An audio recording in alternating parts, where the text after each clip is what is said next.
Hey guys, Assalamualaikum. Myself Suzan Mahmood. Welcome to Blog to another video. Guys, আমি SSC পরীক্ষা দিয়েছি, SSC candidate ছিলাম। আমার রেজাল্টটা পাবলিক হয়েছে। তো গাইস, সাইদ কুকুন থেকে আমাকে কল করে 2 দিন আগে কল করেছিল যে আমি সিজান মাহমুদ কিনা। তারা একটা প্রোগ্রাম রেখেছে ওই দিনটা। আজকে আমাকে সকালে এসএমএস করছে যে আড়াইটার দিক দিয়ে তাদের প্রোগ্রাম শুরু হবে। তো আমি আজকে ওখানে যাব এসএসসি সংবর্ধনার জন্য। আমরা ওইদিকে ইনভাইট করা হয়েছে, আমরা ওইদিকে যাব। আমার অনেকগুলো ফ্রেন্ড আসবে স্কুলে। ওইদিকে তারা আমাকে জানিয়েছে যে মেডেল দেবে এবং সার্টিফিকেট দেবে। আমরা ওইদিকে যাব এবং গিয়ে আপনাদের জন্য উপস্থাপনা যতটুকু করার চেষ্টা করব। আমরা এখন দ্বীপকলায় এসে পড়েছি সাইদ কুকুন সেন্টারের প্রোগ্রামে। এখানে আমাদের লম্বা করে লাইনে দাঁড়ানো করা হয়েছে দোতলা ওঠার জন্য। আমরা সিরিয়ালে দাঁড়িয়ে আছি, দেখতে পাচ্ছেন আমার অবস্থা। লম্বা লাইন, সেদিকে আমাদের রেজিস্ট্রেশন করানো হয়েছে। তা আমি এখনো দাঁড়িয়ে আছি। সিঁড়ি দিয়ে ওঠার সময় আমাদের গলায় মেডেল পরাই দিছে, আর সাথে একটা ব্যাগ দিছে, সেটাতে ছিল সার্টিফিকেট, কিছু খাবার ছিল।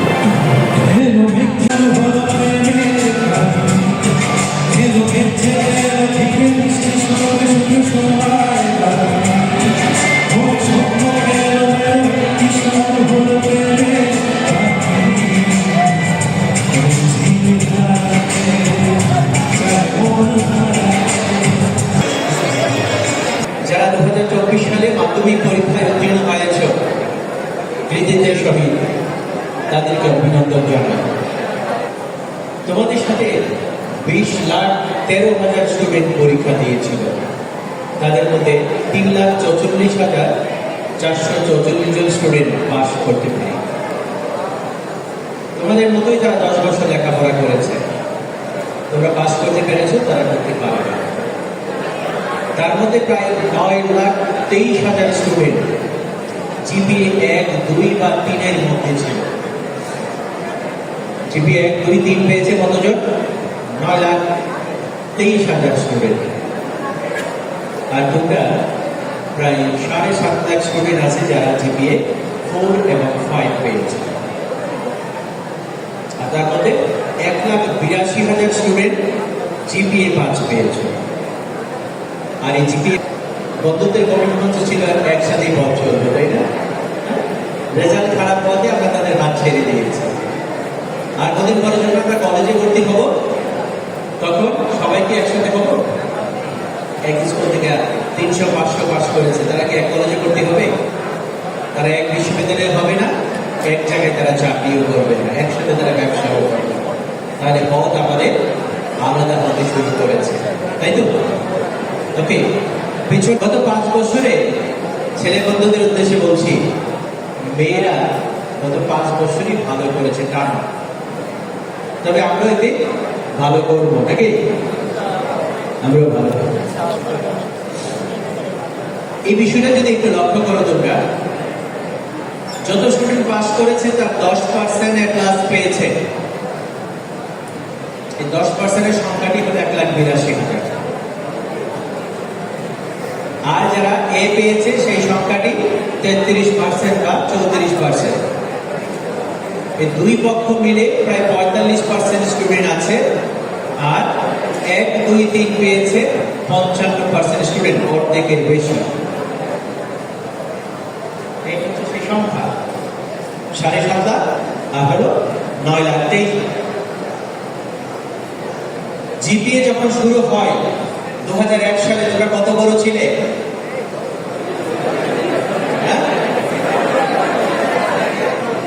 তখন এখানে যত মানুষ আছে তাদের মধ্যে যারা এবার এসএসসি পরীক্ষা দিয়ে এখানে এসেছো, তারা কেউ পৃথিবীতে আসো নাই, তাই না?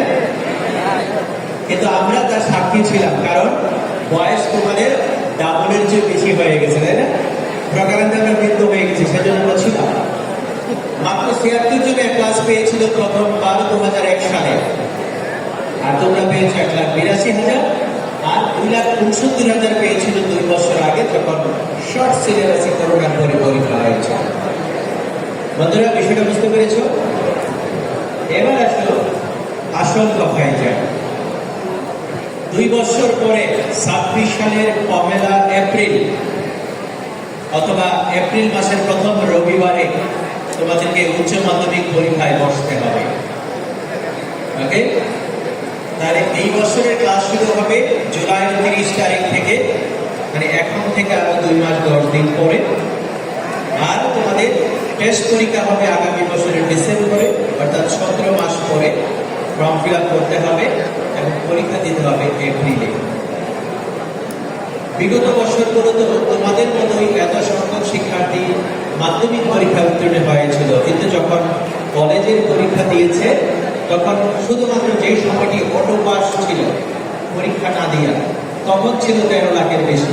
আর যখন পরীক্ষা দিতে হয়েছে গত 2 বছরে, সেটা 10 লাখে নেমে এসেছিল। তো তোমাদের সাথে যে 16,40,000 স্টুডেন্ট পাস করেছে, তাদের মধ্যে 10,40,000 ইন্টারমিডিয়েট পাস করবে। মাথায় কথাটা, 10 লাখ পাস করবে, বাকিরা হয় ফেল করবে, না হলে পড়াশোনা ছেড়ে দেবে। বুঝে আসছে কথাটি?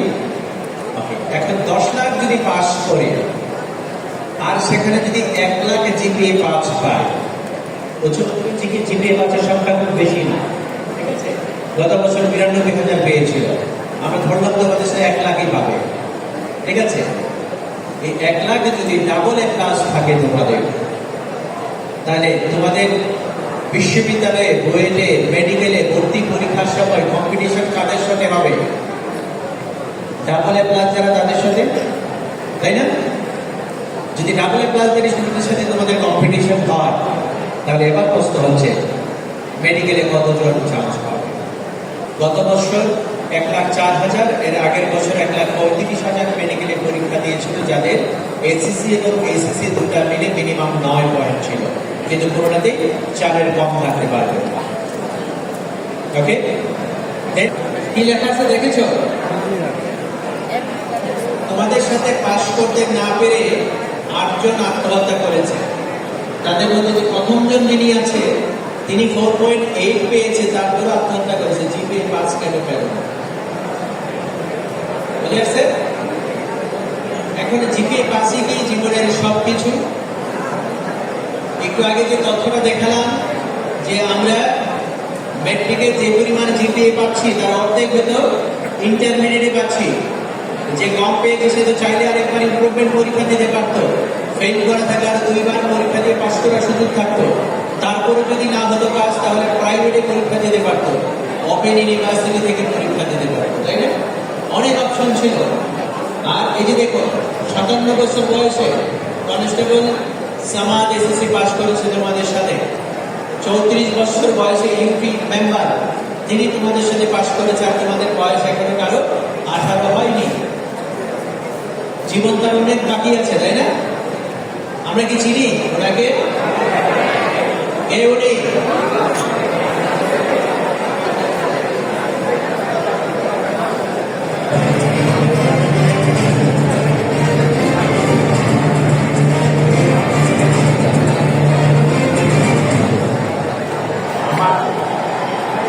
নিজের কাছে অবাক লাগে, কারণ আমি ঢাকা বিশ্ববিদ্যালয়ে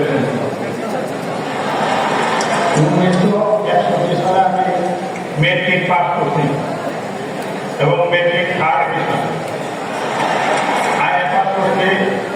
এটা তো একটা লজিকের ব্যাপার।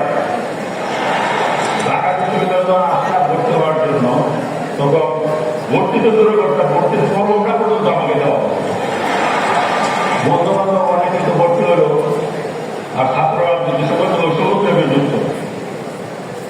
তাহলে কি হলো? উনি 61 সালে যখন মেট্রিক পাস করলো, তখন থার্ড ডিভিশন পেয়েছিল, তোমাদের সি গ্রেড। আর উনি যখন ইন্টারমিডিয়েট পরীক্ষা দিল, তখন এক সাবজেক্টে ফেল ছিল, রেফার করে ওনাকে পাস দেখানো হয়েছে। ঢাকা বিশ্ববিদ্যালয়ে ভর্তির ফর্ম পর্যন্ত উঠাতে পারেনি, কিন্তু সেই ব্যক্তিটি ঢাকা বিশ্ববিদ্যালয়ের চ্যান্সেলর। শুধু তাই না, বাংলাদেশের 150টা সরকারি বেসরকারি বিশ্ববিদ্যালয়ের চ্যান্সেলর রয়েছে এবং বাংলাদেশের 1 নম্বর ব্যক্তি, অর্থাৎ মহামান্য রাষ্ট্রপতি হিসেবে সফলভাবে তিনি দায়িত্ব পালন করেছেন। যার কোনো বদনাম নাই, যাকে নিয়ে কেউ কোনো ক্রিটিসাইজ করে না, কিন্তু চমৎকার একজন মানুষ তিনি কাজটি করেছেন। তাহলে কি রেজাল্ট খারাপ হলে সুইসাইড করতে হবে? হ্যাঁ, এবার কোনো কথা আছে? আর পৃথিবীতে যারা সবচেয়ে ভালো রেজাল্ট করেছে তারাই কি সব কাজ করে ফেলেছে? পারে না, সেটা কেন আমাদের জ্ঞানে চালাচ্ছে। আর তাদের স্বপ্ন বাস্তবায়ন যদি আমরা করে দিই, আমাদের স্বপ্ন কে বাস্তবায়ন করবে, তাই না? আমাদের নাতিপুতির উপরে নির্ভর করতে হবে ব্যাপার। সো এই জন্য আমরা বলছি যে আমরা কি করব সেটা আমাদেরই ভাবতে হবে। তবে যারা এই ভাবনাটা ভাবতে চাও তাদেরকে বলবো স্বপ্নগুলোকে এখানে আটকে দিতে হবে। তোমাদের এই সময়টুকুকে আমরাও তোমাদের সাথে একটু সংযুক্ত করে পেরে বিএসডি কেন্দ্রীয় এডুকেশন গ্রুপ নিজেদেরকে ধন্য মনে করছে। আমাদের জাতির জনক বঙ্গবন্ধু শেখ মুজিবুর রহমান সোনার বাংলা চেয়েছিলেন। আমরা মনে করি এই বাংলা গড়ার কারিগর হবে তোমরা। 54 বছরে একজন মাত্র নোবেল বিজয়ী আমরা পেয়েছি। আজকের এই অডিটোরিয়ামে প্রায় 2000 স্টুডেন্ট তোমরা আছো। আমরা 2000 নোবেল বিজয়ী চাই। আমরা উপরের থেকে নিচে নামলাম, নিচে নামার পর গাইস অনেকটা ক্লান্ত হয়ে গেছে, বসে বসে পুরো 2টা ঘন্টা বসে আসছিলাম।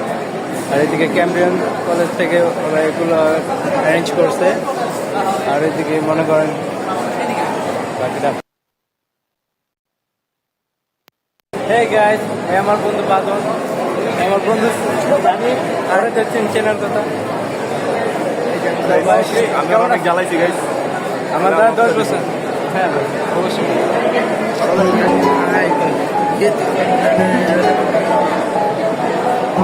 Best friend guys.